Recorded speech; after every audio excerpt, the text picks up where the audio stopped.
Hola a todos, el día de hoy vamos a leer la guía de práctica clínica de tratamiento quirúrgico de la obesidad en el adulto, la de referencia rápida.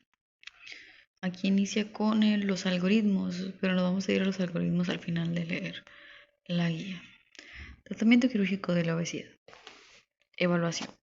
La banda gástrica ajustable, la gastrectomía en manga, el bypass gástrico en Y de Rose y la derivación biliopancreática por vía laparoscópica, así como la derivación biliopancreática con Swift duodenal u otras técnicas relacionadas, son los procedimientos primarios que se pueden realizar en los pacientes que requieren pérdida de peso y o control metabólico.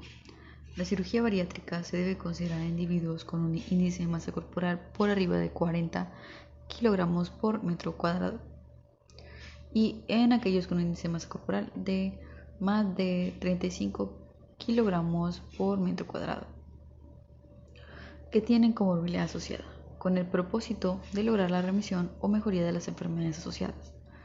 La cirugía metabólica puede ser considerada como una opción de tratamiento en pacientes adultos con diabetes tipo 2 que tienen un índice de masa corporal entre 35 y 39.9 kilogramos por metro cuadrado en quienes existe un inadecuado control de hiperglicemia a pesar de un control médico y cambios en estilo de vida óptimos. Independientemente del índice de masa corporal, no hay suficiente evidencia para recomendar un procedimiento de cirugía bariátrica específico que tenga como finalidad de control exclusivo de la glucosa sérica, el control aislado de los líquidos o la reducción de riesgo de enfermedad cardiovascular. La mejor elección para un procedimiento de cirugía bariátrica, tipo de procedimiento y abordaje, depende de las metas de tratamiento individualizada, experiencia local del cirujano y de la instrumentación, preferencias del paciente y riesgo quirúrgico. Se sugiere considerar la realización de procedimientos de cirugía bariátrica en pacientes entre 18 y 65 años con obesidad de larga evolución de 3 a 5 años y que tienen documentado el fracaso de tratamiento médico dietético por un especialista durante un lapso de 6 meses. El paciente candidato a cirugía bariátrica debe conocer y comprender el procedimiento al que será sometido, así como los riesgos asociados. Por otra parte, no deberá tener contraindicación anestésica y otros factores u enfermedades asociadas graves que incrementen el riesgo quirúrgico, como enfermedad cardíaca, respiratoria, renal, hepática, trombótica o neoplasia activa. Los pacientes candidatos a cirugía bariátrica deben someterse a evaluación preoperatoria con el pronóstico de identificar las causas y morbilidades asociadas a la obesidad, así como tener especial atención a aquellos factores que puedan afectar la indicación para la cirugía bariátrica. Los pacientes con obesidad deben someterse a exámenes de detección de enfermedad cardiovascular, por lo que es necesaria una historia clínica de exploración física, así como pruebas adicionales o derivación al especialista con base en el estado de riesgo de la enfermedad cardiovascular. Se recomienda solicitar perfil tiroideo, perfil de lípidos completo y excluir causas secundarias de la obesidad. Se recomienda evaluar la función renal en todos los pacientes, especialmente en aquellos con diabetes e hipertensión arterial sistémica. Previo a la cirugía bariátrica, se sugiere que el paciente logre una pérdida de peso entre 6 a 10% en un periodo de 6 a 12 meses. Se sugiere una dieta muy baja en calorías, de 600 kilocalorías por día, previo a la cirugía para reducir el peso corporal y el volumen hepático del paciente. Previo a la inducción anestésica, los pacientes pueden tomar líquidos claros hasta 2 horas y sólidos hasta 6 horas previas. Se necesitan más datos en pacientes diabéticos con neuropatía autonómica debido al riesgo potencial de aspiración. Previa a la cirugía bariátrica se recomienda realizar en todos los pacientes una evaluación psicológica, considerando el entorno ambiental, familiar y conductual. En toda mujer candidata a cirugía bariátrica se sugiere evitar el embarazo previo a la cirugía entre 12 y 18 meses posteriores a la cirugía. En la evaluación integral de los pacientes candidatos a cirugía bariátrica se recomienda la participación de un equipo interdisciplinario con experiencia en el manejo de la obesidad. La conformación y participación de las especialidades se establecerá en función de las comorbilidades del paciente con obesidad. Tratamiento.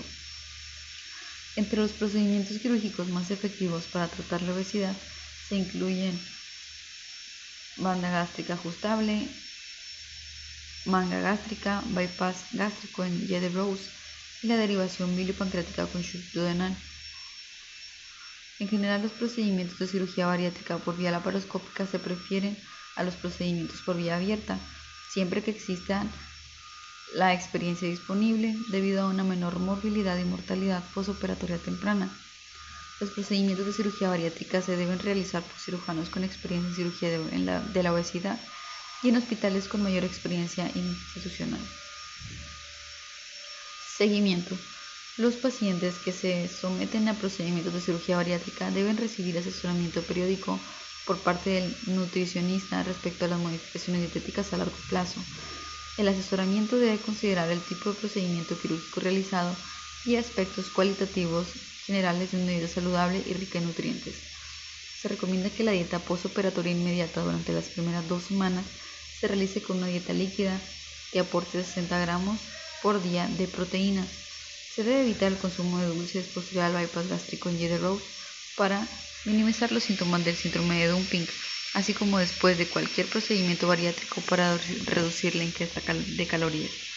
Posterior a la cirugía bariátrica, se debe recomendar realizar actividad física regular incorporando actividad física aeróbica moderada con un mínimo de 150 minutos a la semana y una meta de 300 minutos a la semana, así como ejercicios de fortalecimiento 2 a 3 veces por semana. La suplementación a largo plazo con minerales y multivitamínicos debe ser prescrita en cada paciente de acuerdo con el procedimiento quirúrgico realizado. Se recomienda la vigilancia periódica por laboratorio para detectar deficiencias nutricionales y la administración de suplementos debe de ser individualizada. Se recomienda la detección de deficiencia de tiamina en los siguientes grupos de alto riesgo: pacientes con factores de riesgo para deficiencia de vitamina, mujeres, raza negra, pacientes que no asisten a una clínica nutricional después de la cirugía, pacientes con náuseas y vómitos intratables, dilatación yeyunal, megacolon o estreñimiento, pacientes con condiciones médicas concomitantes como insuficiencia cardíaca, especialmente aquellos que reciben furosemida. Ante la presencia de signos, síntomas o factores de riesgo para deficiencia de tiamina en pacientes sometidos a cirugía bariátrica, se recomienda evaluar su nivel al menos durante los primeros 6 meses y posteriormente cada 3 a 6 meses hasta que desaparezcan los síntomas. No se recomienda la suplementación rutinaria con zinc, cobre, selenio o vitamina B1, más allá de las cantidades diarias recomendadas de los preparados multivitamínicos, salvo en casos de sospecha clínica con confirmación de laboratorio. Las dosis de vitamina D, calciferol o colecalciferol que deben administrarse en pacientes con deficiencia de vitamina D menor a 30 nanogramos por decilitro deben ser superiores a 2.000 a 3.000 unidades internacionales por día para garantizar una suplementación adecuada en ausencia de hiperparatiroidismo secundario. En pacientes con diabetes mellitus se recomienda el control postoperatorio estricto de la glucosa y los lípidos. En pacientes con diabetes mellitus se puede reiniciar la administración de metformina en dosis de 850 miligramos 2 veces al día a partir del tercer día posterior a la cirugía, siempre y cuando la función renal sea estable. Después de la cirugía de derivación gástrica, la disponibilidad biológica de la metformina aumenta en un 50%, por lo que se debe ajustar la dosis. Durante los primeros 7 a 10 días posteriores a la cirugía, se debe evitar el uso de sulfonilureas y otros medicamentos que aumentan el riesgo de hipoglicemia. Los medicamentos hipolipemiantes no se deben suspender después de la cirugía, a menos que exista una contraindicación. Los pacientes con dislipidemia y con uso de medicamentos modificadores de lípidos deben tener control periódico de perfil de lípidos y de riesgo cardiovascular. Posterior a la cirugía, se sugiere evitar el uso de antiinflamatorios no esteroideos, salicilatos, corticosteroides y otras drogas que pueden causar daño gástrico. No se recomienda el embarazo en los primeros 12 a 18 meses siguientes a la cirugía bariátrica. En todos los pacientes sometidos a procedimientos de cirugía bariátrica, se recomienda la profilaxis contra la trombosis venosa profunda. Las opciones incluyen dispositivos de compresión secuencial, heparina no fraccionada administrada por vía subcutánea o heparina de bajo peso molecular dentro de las primeras 24 horas posteriores a la cirugía bariátrica. Ante el paciente postoperado que recupera peso de forma significativa o fracaso en la pérdida de peso, se debe evaluar a pobre adherencia en la modificación de estilos de vida saludable, b. empleo de medicamentos asociados al aumento de peso, C. Inadecuadas conductas alimenticias. Y D. Complicaciones psicológicas. Y E. Complicaciones postquirúrgicas. La cirugía reconstructiva se debe realizar cuando se ha estabilizado la pérdida de peso de 12 a 18 meses después de la cirugía bariátrica. Se requiere el ingreso hospitalario de todo paciente con desnutrición grave para el inicio de soporte nutricional. Se requiere el ingreso hospitalario de los pacientes clínicamente inestables para el tratamiento de las complicaciones postquirúrgicas. Cuadros o figuras. Clasificación de sobrepeso y obesidad con base en índice de masa corporal y riesgo de enfermedad asociada. Bajo peso, menos de 18.5. Riesgo de enfermedad con circunferencia abdominal normal y riesgo de circunferencia con circunferencia abdominal excesiva no aplicables. Peso normal 18.5 a 24.9 tampoco aplicables. Sobrepeso, que es un índice de masa corporal de 25 a 29.9. El riesgo de enfermedad con circunferencia abdominal normal es elevado y el riesgo de enfermedad con circunferencia abdominal excesiva es moderado. En obesidad grado 1 con un índice de masa corporal entre 30 a 34.9, el riesgo de enfermedad con circunferencia abdominal normal es moderado y el riesgo de enfermedad con circunferencia abdominal excesiva es severo. En la obesidad grado 2, índice de masa corporal 35 a 39.9, el riesgo de enfermedad con circunferencia abdominal normal es severo y el riesgo de enfermedad con circunferencia abdominal excesiva es muy severo. En obesidad grado 3 mayor a 40 de índice de masa corporal, el riesgo de enfermedad con circunferencia abdominal normal es muy severo y el riesgo de enfermedad con circunferencia abdominal excesiva es muy severo también. En el cuadro 2 hablan de la combinación del índice de masa corporal y la medición de la cintura para evaluar el riesgo de enfermedad en adultos con sobrepeso y obesidad. Vienen 3 rubros: duración, índice de masa corporal y riesgo de enfermedad por mediciones relativas anormales, circunferencia de la cintura, hombres mayor a 90 centímetros y hombres menor a 90 centímetros y mayor a 90 centímetros de cintura, y mujeres menor a 80 centímetros y mayor a 80 centímetros de cintura. Cuando tienen un índice de masa corporal normal entre 18.5 a 24.9 y pues un perímetro de cintura mayor a 90 en hombres o a 80 en mujeres, pues el riesgo es alto. Cuando hay sobrepeso de 25 a 29.9, cuando hombres mayor a 90, cuando los hombres tienen menos de 90 centímetros y mujeres menos de 80 centímetros, igual el riesgo de desarrollar enfermedad es aumentado, pero cuando tienen más de 90 de cintura en hombres y más de 80 centímetros en mujeres es alto. Cuando están en obesidad con un índice de masa corporal de 30 a 39.9, hombres que están con su cintura por debajo de 90 y mujeres por debajo de 80, el riesgo de desarrollar enfermedad es alto o muy alto. Pero cuando están en la cintura por arriba de 90 y mujeres por arriba de 80 es muy alto, definitivo muy alto. Y cuando están en obesidad severa, es decir, índice de masa corporal por arriba de 40, el riesgo de que mujeres y hombres por debajo de las medidas normales de cintura desarrollen enfermedad, de todas maneras son extremadamente altos, así como también lo van a hacer si tienen arriba de 90 de cintura, hombres o mujeres. 90 para hombres, 80 para mujeres. Aquí ambos van a ser muy altos. A las enfermedades que se refieren va a ser riesgo para desarrollar diabetes mellitus tipo 2, hipertensión y enfermedad cardiovascular. La tabla o el cuadro número 3 habla de enfermedades y condiciones asociadas con la obesidad. Riesgo relativo es uno de los rubros. Asociación con consecuencias metabólicas es el siguiente y asociada con exceso de peso el último. Riesgo relativo dice mayor aumento. Riesgo relativo mayor a 3. Asociada con consecuencias metabólicas, diabetes tipo 2, hipertensión, dislipidemia, enfermedad vesicular, resistencia a la insulina y cetosis hepática no alcohólica. Y asociada con exceso de peso, apnea del sueño, asma, aislamiento social y depresión, somnolencia y fatiga. Un aumento moderado Riesgo relativo de 2 a 3. Estas enfermedades asociadas son enfermedad coronaria, EBC, gota y hiperuricemia. Y con aumento de peso, osteoartrosis, enfermedad respiratoria, hernia y problemas psicológicos. Aumento ligero con un riesgo relativo de 1 a 2. Cáncer, mama, endotelial, colon, otros. Alteraciones de las hormonas reproductivas, fertilidad alterada, ovarios poliquísticos, alteraciones de la piel, cataratas. Y asociadas con exceso de peso, venas varicosas, problemas musculoesqueléticos, incontinencia por estrés, edema, celulitis y lumbalgia. Cuadro 4. Criterios de selección para pacientes de cirugía bariátrica. A.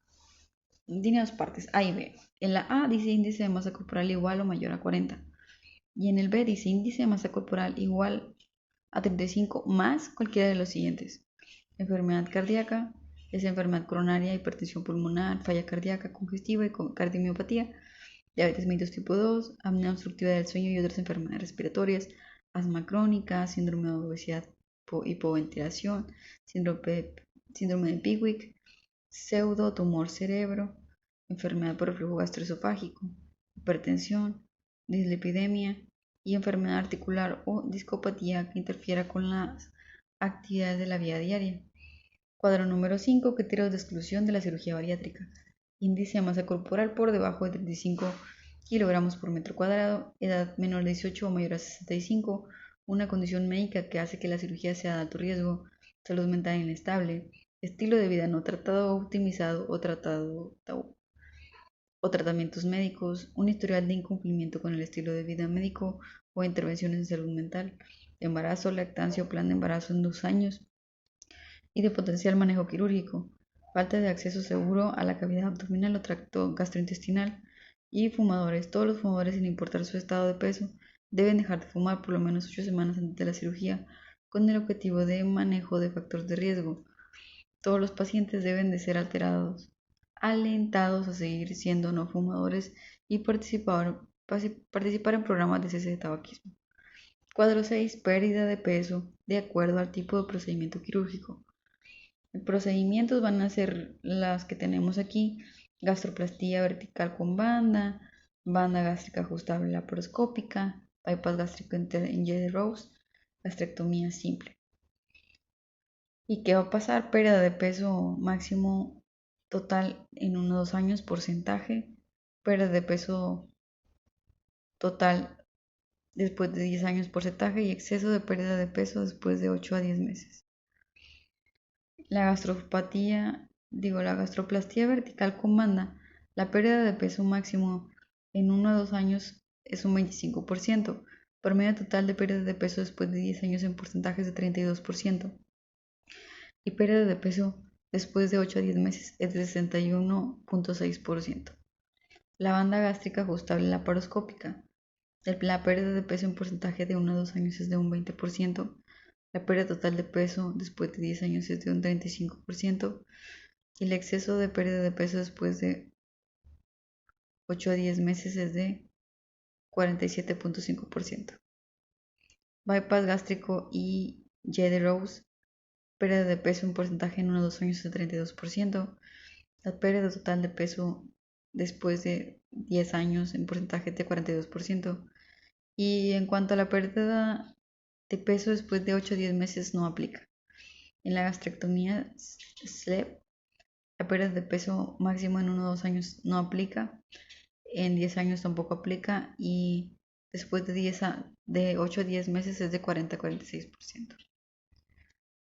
Las ventajas y desventajas de los diferentes procedimientos de cirugía bariátrica laparoscópica. Voy a tomar un poquito de café, que ya me está dando sueño, lo siento.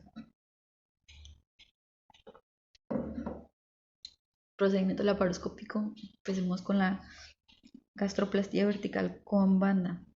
Las ventajas van a ser que es sin anastomosis intestinal y sin mala absorción. Y las ventajas es que es un cuerpo extraño, alto índice de falla a largo plazo y no está aprobado por Medicare. Banda gástrica ajustable. Ventajas van a ser técnica simple, baja morbilidad y mortalidad, removible, sin anastomosis intestinal, sin mala absorción. Desventajas: cuerpo extraño, 15 a 30% de índice de falla y puede promover mala conducta de adaptación en la alimentación. En cuanto al bypass gástrico en Y de Rose, las ventajas son pérdida de peso sostenido, dumpling in sweet eaters, resolución de la enfermedad de reflujo gastroesofágico, y las desventajas van a ser anastomosis intestinal, pérdida de acceso del remanente gástrico, leve riesgo de deficiencia de vitaminas y ulceración marginal. En cuanto al shift duodenal, una ventaja va a ser excelente pérdida de peso sostenida, tamaño de la porción más grande, úlceras no marginales. Desventajas va a ser que técnicamente es demandante, movimientos intestinales frecuentes y flatulencia, y deficiencia de proteínas y vitaminas. En la gastrectomía SLEP, las ventajas va a ser que es una técnica simple y baja morbilidad.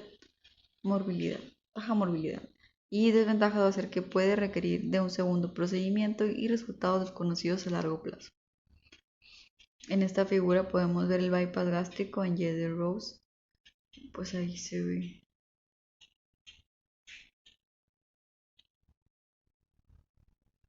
Y acá está el bypass largo en Y de Rose.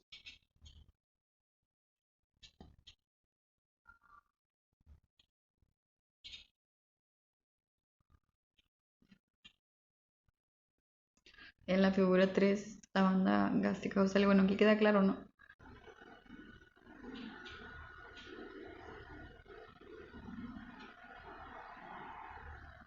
Aquí está banda gástrica ajustable.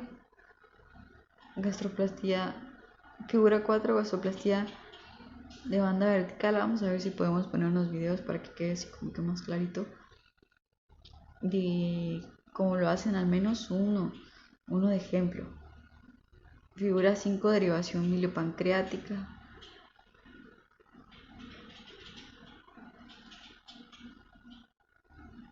Ok. La 6, derivación biliopancreática con shift duodenal.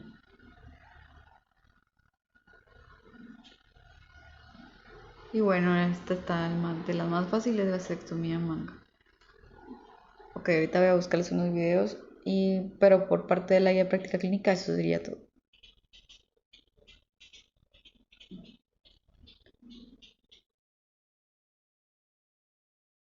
Iniciamos con la creación de un nuevo estómago o pouch gástrico, el cual será el segmento que recibirá el alimento, donde se llevará a cabo el efecto de la restricción.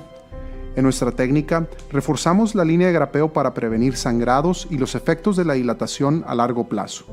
Ahora, se separa el intestino en dos partes. La parte inferior del corte del intestino delgado se conecta con el nuevo pouch gástrico de manera manual, lo que disminuye el porcentaje y riesgo de estenosis. La parte superior del intestino delgado se reconecta para restablecer el flujo natural, creando un canal común donde se juntan los jugos gástricos, pancreáticos y biliares con los alimentos para iniciar aquí el proceso de absorción. Como resultado final, el alimento llegará al pouch gástrico y de ahí pasará directamente al intestino delgado, sin estimular al páncreas y al hígado, lo que resulta en un mejor control de las enfermedades crónico-degenerativas como la diabetes. Además, tiene como resultado la disminución de absorción de calorías, potencializando la pérdida de peso. Esta cirugía se considera el estándar de oro para el tratamiento de la obesidad severa. El estómago es como una bolsa que recibe el alimento y que participa en el proceso de la digestión. Sin embargo, en este sitio no hay absorción de nutrientes. Esto ocurre hasta que el alimento se mezcla con jugos gástricos, biliares y pancreáticos, iniciando su absorción en el intestino delgado. Cuando hacemos una manga gástrica, consiste en realizar un corte vertical del estómago, utilizando una sonda de calibración que nos permitirá realizar el corte preciso para retirar aproximadamente el 80 al 85% del estómago y así reducir su capacidad. Utilizamos un sistema de grapado de última generación con micrograpas, que permiten el cierre hermético del tejido y así separando el estómago para retirarlo de la cavidad abdominal, dejando tu estómago nuevo con una capacidad reducida. En algunos centros, aquí terminaría la cirugía.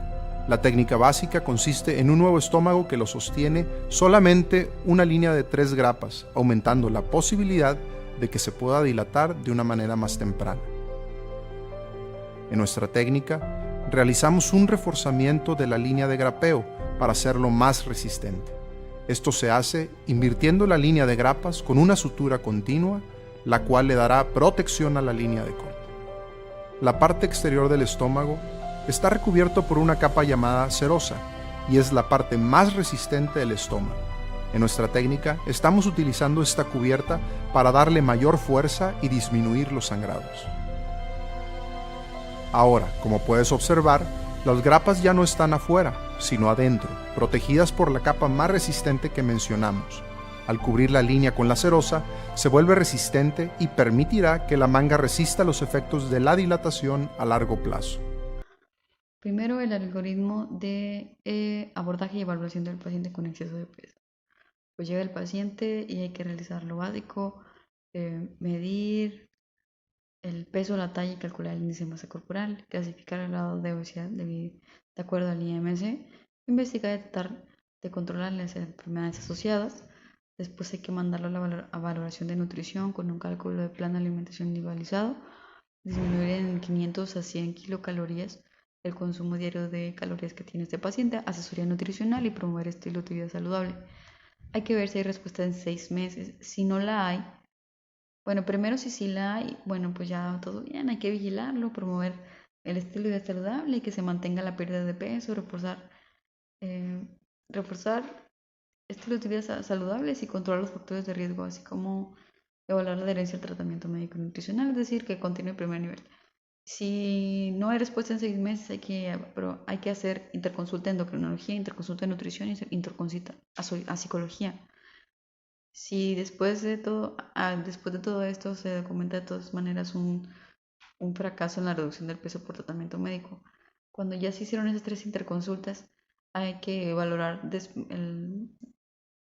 después de que se le dio tratamiento o su tratamiento individual en cada una de estas especialidades, valorar la respuesta en un plazo de 3 a 6 meses. Si sí hubo tratamiento, muy bien, se queda en primer nivel con todas las medidas que ya les mencioné, y si no, hay que mandar a consulta a la clínica de obesidad con un resumen clínico, biometría hemática completa, glucosa sérica en ayuno, colesterol, triglicéridos, HDL, LDL, urea, creatinina, albúmina, globulina, prueba de función hepática, eco, radiografía de tórax y electrocardiograma. Si no es candidato a cirugía bariátrica, se queda en primer nivel con las medidas que ya les mencioné anteriormente, pero si sí es candidato, se va al algoritmo 2. Ahí del lado izquierdo se pueden ver los criterios de selección para cirugía bariátrica. Una vez que el paciente, sabemos que el paciente es candidato a cirugía bariátrica, hay que evaluar por equipo médico interdisciplinario, ¿quién? El cirujano bariatra, médico internista, endocrinólogo, anestesiólogo, psicólogo, especialista en nutrición clínica y trabajo social, evaluar y clasificar el riesgo quirúrgico y anestésico, evaluar la nutrición integral, seleccionar el tipo de procedimiento quirúrgico, ya sea restrictivo, malabsortivo o combinado, y hay que seleccionar el abordaje, ya sea laparoscópico o abierto, y la técnica quirúrgica. En cuanto a las técnicas restrictivas, tenemos banda gástrica ajustable y manga gástrica. Con la banda gástrica ajustable, pues tenemos que tiene una eficacia por porcentaje de exceso de peso perdido de 47.5, resolución para la diabetes mellitus tipo 2 de 48%. Las complicaciones son erosión del 0.1 al 0.6%, desplazamiento del 3% y una mortalidad de tan solo 0.1%. La manga gástrica tiene una eficacia por porcentaje de exceso de pérdida de peso de 55%, resolución de la diabetes mellitus tipo 2 de 66%, complicaciones por sangrado de 4%, fuga y fístula de 1.6%, estenosis de 0.63% y mortalidad de 0.2%. En las combinadas tenemos la derivación gastroduodenal y Rose, bypass gástrico con una eficacia por porcentaje de exceso de peso perdido de 61.6%, resolución de la diabetes mellitus tipo 2 de 83.7%, y con las complicaciones tenemos sangrado en 1.9% de los casos, fuga o fístula de 2% y estenosis de 4.7%, así como en obstrucción intestinal en 1.7% y una mortalidad del 0.5%.